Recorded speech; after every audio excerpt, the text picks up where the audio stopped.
Hi friends, नमस्ते, राम राम, सत श्री अकाल। मैं हूं प्रदीप कश्यप और हमारे चैनल कुकीज पे आप सभी दर्शकों का स्वागत है। और उम्मीद है, आशा है कि आप सब ठीक होंगे, अच्छे होंगे। तो रोज़ की तरह आज फिर मैं आपके सामने एक स्टोरी लेके आया हूं, एक कहानी लेके आया हूं। कहानी है एक राजनेता की, डिप्टी सीएम की लव स्टोरी। तो इस कहानी में जो डिप्टी सीएम होते हैं वो अपने प्यार के खातिर अपनी कुर्सी को त्याग देते हैं, अपने पावर को त्याग देते हैं। तो इसमें काफ़ी सारी बातें हैं स्टोरी के अंदर, वो आपको आज बताएंगे। तो फ्रेंड्स, बात है नवंबर 2008 की। हरियाणा में कांग्रेस की सरकार होती थी। मुख्यमंत्री श्री भूपेंद्र सिंह हुड्डा जी और उप मुख्यमंत्री चंद्रमोहन बिश्नोई जी। तो उप मुख्यमंत्री चंद्रमोहन बिश्नोई जी नवंबर 2008 में एकदम से गायब हो जाते हैं। तो गायब होते हैं तो मीडिया में हर न्यूज़पेपर की हेडलाइन बन जाती है कि एक डिप्टी सीएम कैसे गायब हो सकता है, उसका किसी ने अपहरण कर लिया या कोई और बात हुई है। तो फ्रेंड, जब ये काफ़ी न्यूज़ चलती रहती है, कोई पता नहीं लगता, करीब 40 दिन हो जाते हैं। तो 40 दिन के बाद हरियाणा के डिप्टी सीएम एकदम से मीडिया के सामने आते हैं अचानक से और प्रेस कॉन्फ्रेंस करते हैं और वो बताते हैं कि मैं अब चंद्रमोहन नहीं, चांद मोहम्मद हो चुका हूँ और मैंने मुस्लिम रीति रिवाज के इस हिसाब से शादी कर ली है। और उसके साथ में एक लेडीज भी होती है जिसका नाम था अनुराधा बाली। तो अनुराधा बाली ने और चंद्रमोहन बिश्नोई ने 2008 में उनका प्यार होता है और 9 के स्टार्टिंग में वो शादी कर लेते हैं मुस्लिम रीति रिवाज के हिसाब से। क्योंकि चंद्रमोहन बिश्नोई जी की पहले एक पत्नी है और 2 बच्चे हैं जिसका नाम सीमा है पत्नी का। तो वो उनसे तलाक उनका था नहीं, तो इसलिए वो मुस्लिम धर्म के हिसाब से उससे शादी करते हैं। तो चंद्रमोहन बिश्नोई जी अपना नाम रखते हैं चांद मोहम्मद और अनुराधा बाली, जो कि एक सरकारी वकील होती है हाई कोर्ट में, वो अपना नाम रखती है फिजा। तो वो चंडीगढ़ की ही एक मस्जिद में शादी करते हैं और मुस्लिम रीति रिवाज के हिसाब से वो निकाह करते हैं वहाँ पे चंडीगढ़ में ही। 2 दिसंबर 2008 को निकाह करते हैं। तो निकाह करने के बाद जैसे मीडिया को, पुलिस को पता चलता है कि वो उन्होंने शादी कर ली है, तो वो दोनों चंडीगढ़ के सेक्टर 44C में रहने लगते हैं। और ऐसे रहते रहते उनको करीब 40 दिन हो जाते हैं और 40 दिन बाद चंद्रमोहन यानी कि चांद मोहम्मद जी फिर से गायब हो जाते हैं एक बार। तो इस दौरान उससे पहले हुआ क्या कि जैसे ही मीडिया में न्यूज़ आई कि उन्होंने ऐसे निकाह कर लिया है, एक बात बहुत ज़्यादा उछल गई।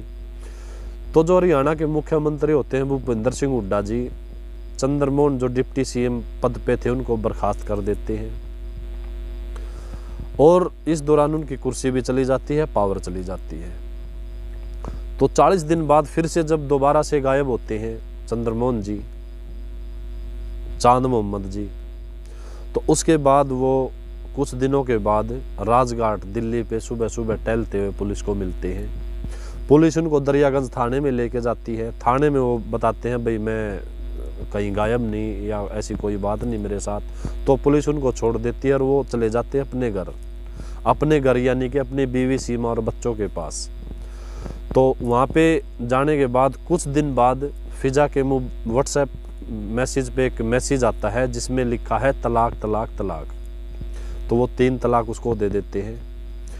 और उस दौरान जब वो गायब थे तो फिजा आरोप लगाती है कि जो उसका भाई है कुलदीप बिश्नोई, उसने उसको कहीं पे गायब करवा रखा है। तो उस दौरान फिर कुलदीप बिश्नोई जी भी मीडिया के सामने आते हैं और अपनी सफाई देते हैं कि जब से उन्होंने शादी की उनसे हमारा कोई रिश्ता नहीं है। तो ऐसे करके फिर फिजा क्या करती है, कोर्ट का दरवाज़ा खटखटाती है इस चीज़ को लेके, लेकिन कुछ दिन बाद फिर वो अपने केस को, अपने मुकदमे को वापस उठा लेती है। उनमें कोई कंप्रोमाइज़, कोई ऐसी बात हुई तो ऐसे फिर दोनों अपनी अपनी ज़िंदगी को जीने लगते हैं दोबारा से। तो फ्रेंड्स 2008 चला जाता है, प्यार होता है उनको, 9 के स्टार्टिंग में शादी होती है, 10 चला जाता है, 11 चला जाता है। तो साल 2012 आता है। 1 अगस्त 2012 को फिजा अपने चाचा सतपाल के पास कॉल करती है। बस वैसे सिंपल कॉल करती है, राजी खुशी की वो बात करते हैं आपस में दोनों। और वो अक्सर अपने चाचा से बात किया करती फिजा, अनुराधा वाली। तो उसके बाद 5-6 दिन तक फिजा का फ़ोन सतपाल उसके चाचा के पास जब नहीं जाती है तो वो उसके पास फ़ोन करता है तो उसका नंबर स्विच ऑफ बंद आता है फिजा का। तो 6 अगस्त 2012 को फिर वो जहाँ फिजा रहती है सेक्टर 44C में चंडीगढ़, वहाँ जाते हैं उसके चाचा सतपाल। वहाँ देखते हैं तो अंदर से गेट बंद है, अंदर से लॉक लगा हुआ है, लेकिन वैसे लटक रहा, खुला हुआ है ताला। तो उसके चाचा सतपाल जी पड़ोसियों से पूछते हैं तो वो भी उसको कोई जानकारी नहीं देते हैं। तो वो गेट को खोल के अंदर जाते हैं और अंदर देखते हैं तो अंदर वाला जो मतलब लॉक लगा हुआ है, अंदर से दरवाज़ा बंद है। अंदर फिर वो जैसे दरवाज़ा नॉक करते हैं, आवाज़ें करते हैं बहुत सारी, लेकिन अंदर से कोई आवाज़ नहीं आती है। जब काफ़ी देर हो जाती है तो सतपाल जी, उसके चाचा जी पुलिस के पास फ़ोन करते हैं और वहाँ पे पुलिस आ जाती है।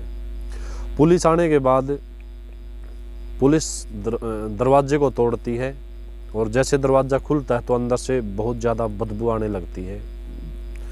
तो जब पुलिस अंदर देखती है जाके तो अंदर बेड के ऊपर फिजा की लाश पड़ी हुई होती है और उस लाश के अंदर से बहुत ज़्यादा बदबू आ रही होती है, यानी कि 4 से 5 दिन उसको मरे हो चुके थे उस टाइम।